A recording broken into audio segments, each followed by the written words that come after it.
Afternoon, everyone. You've nearly survived. Hope it's not getting too chilly down here. I often find it a bit cold, so I often have to wear a coat when I sit in this room for a long time. The other thing I have to warn people when they sit here is when you shuffle your feet on this AstroTurf and then you took anything electric, you often get some kind of electric sort of feedback. So just a sort of health and safety warning for you. I'm only going to speak for about 10 minutes. So you can all get off. I mean, I spoke last year for about half an hour. Once I get going, I sort of can't really stop myself. I mean, Iris is a startup. It's 13 years old now, but it still feels very much like a startup. And last year I talked about the day we won a load of money in a competition. We won £15 million in a competition. And it sort of sent us doolally for a while. And having been very successful and entrepreneurial company that's done everything the hard way using our own time, talent and money, to be given a load of money kind of makes you do things really differently. And I think that's the only time in my life where I've made so many mistakes in kind of a short period of time. But obviously lots of learnings have come with it as well. And last year, I basically chatted people through the sort of journey and how we got to win all this money and then what we did with it and then how we almost went out of business.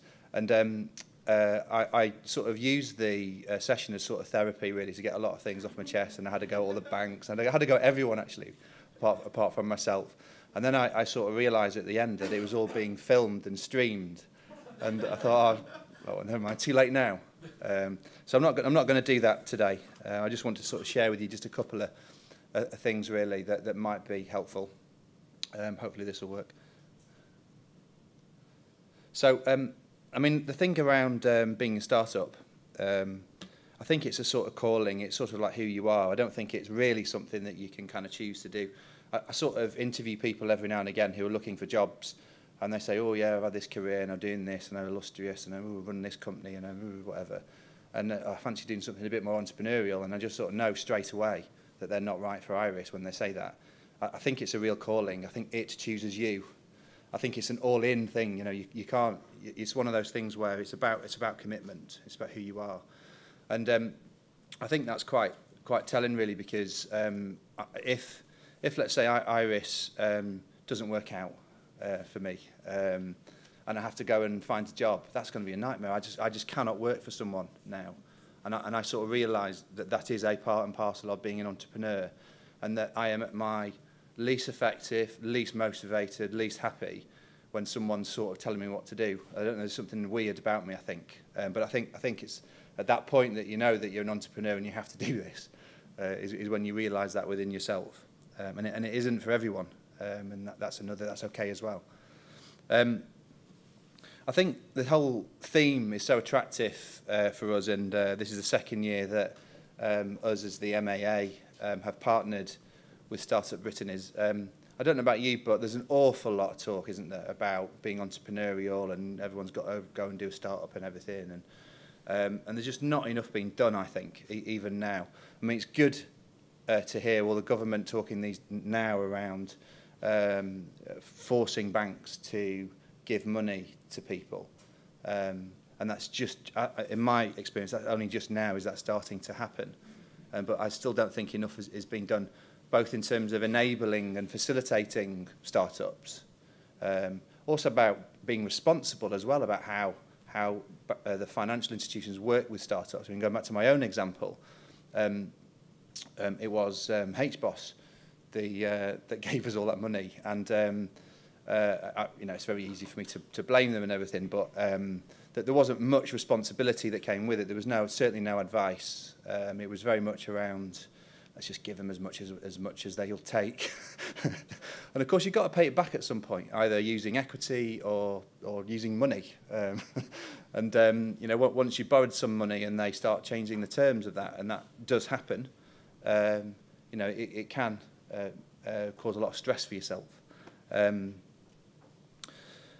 So I think for me, this is about this whole journey that we're on with StartUp Britain. It is around shining a light onto entrepreneurs, celebrating what it is to be an entrepreneur, telling the truth as well. I mean, sooner or later, someone is going to listen. And if we can be part of helping the sort of institutions, if you like, take their responsibilities more seriously, then I think that will be really, really positive. The other thing for me around startups, and this is one of the things that I think a lot of people are attracted to, is this sort of sense of invention, this sense of being activist, this sense of empowerment, doing your own thing, being in control of your own destiny, and that's why most of us sort of do this. But I think there's something about that, though, that is often misleading and can lead to us making mistakes, because we tend to miss the things that are right in front of our very eyes. And for me, it's about small, practical things, doing a startup. Little things that can make a big difference in and around the community that you're working in, rather than looking for, hey, I want to discover Facebook, or I want to invent Apple or whatever. You know, those things have gone. Look for the little things that you know, that you can relate to, the things that require less risk, the things that you can make a decent return from more quickly with lower levels of investment. I think the other thing that's true for me about startups, and it's certainly true even now as a 13-year-old startup, is I think you have to feel uncomfortable to do it well. You have to, unfortunately, worry about it at night. You have to work at weekend. Otherwise, I don't think you're doing it right. Or you should exit. So I think that's another thing to watch out for, because there's quite a lot of people who do things and it becomes just a sort of nice lifestyle thing, and that might be okay for a while, but it's never really going to sort of go very far for you. So I think you just have to be sort of honest with yourself around why you're doing it. You know, what are you looking for from your startup? I said this last year, actually, and I thought it would be worth just surfacing it again. I mean, I was lucky enough to do this startup when I was in my sort of mid-20s, and sort of by definition, the bases aren't really loaded. You know, you don't have a wife, you don't have any kids, you don't have a big mortgage. That's really helpful. And so my advice to anybody who wants to do a startup is try to engineer your life so it is as cheap as possible. Also, I think the thing around startups is that there's definitely there's a quickening that happens, there's a momentum, and when you lose that momentum, you sort of need to get out. So you need to run really, really fast, be really, really focused, and get the thing off the runway, and make it successful, and do it quickly, because it's quite difficult to make startups sustainable in the long run, and I think we're somewhat peculiar in our industry to be still an independent company that still thinks of itself like a startup 13 years in. So I think you've only got a short period of time to be able to work with this intensity and work off low levels of income. I think the other thing here is around, again, quite often with startups, you think your business is going to be about one thing, and then a few years later on you work out that it wasn't about that at all. And so I think you've got to learn to learn, and you've got to learn to let go sometimes. You know, when we started up, we were very much about kind of retail marketing, and today we're digital, we're advertising, we're PR, we're branded content, we're loads of weird and wonderful things that we never even dreamed we would be doing. So it's about knowing when to give up, and also it's about listening as well, because sometimes your baby is ugly, and you need people around you, good, valuable people who you trust, who will tell you that, and you just need to know. This is an interesting point just from the last speaker that I think is really important, and it's to do with staying in control. It's your business. It is your business, and you'll hear quite a lot of chit-chat from people wanting to be non-exec directors or advisors or whatever, and they're semi-retired or whatever. I used to be on a board of some PLC or whatever. In my experience, it's unusual for those sorts of people to be able to add anything, because they don't understand what you're going through. They don't understand the intensity that is required. They can't run at the speed that you want to run at. It's okay to have advice, but you've got to stay in control of it. It's your business. And I would echo wholeheartedly the point earlier on around keep hold of the equity because of that.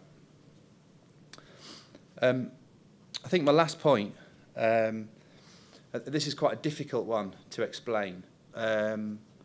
Along the journey that you're going on, there'll be just points in time where just things feel different. And it sounds like a really strange thing to say. And I'll just give my own example. Last year, we sold 20% of the company to a major publisher called Meredith. They're an American company. They've got 20-odd magazines, 12 TV stations. And they wanted to become more international. And we wanted some money, but we also wanted to be able to access all of their content and all of their data, and also wanted their US scale. There will come a point in time in your business's life where things have changed, either because you've been doing it a long time, or because your partners, your stakeholders are now at a certain stage of their lives where they need something different from you and something different from the company. Only you will know when it is. You have to sort of think about your company's journey and plan for these sorts of things, because they do tend to go in like 5 or 6 year cycles, I think. But it's a combination of factors, personal factors. You know, I have 60 partners at Iris, and I just knew that they wanted something else now from being at Iris. They wanted a bit more stability, some more security. They wanted to be able to turn some of their shares into cash. So it's about having this sort of real good dialogue with the people that you need around you on the journey, and about knowing when it's time to change something about how your company is working.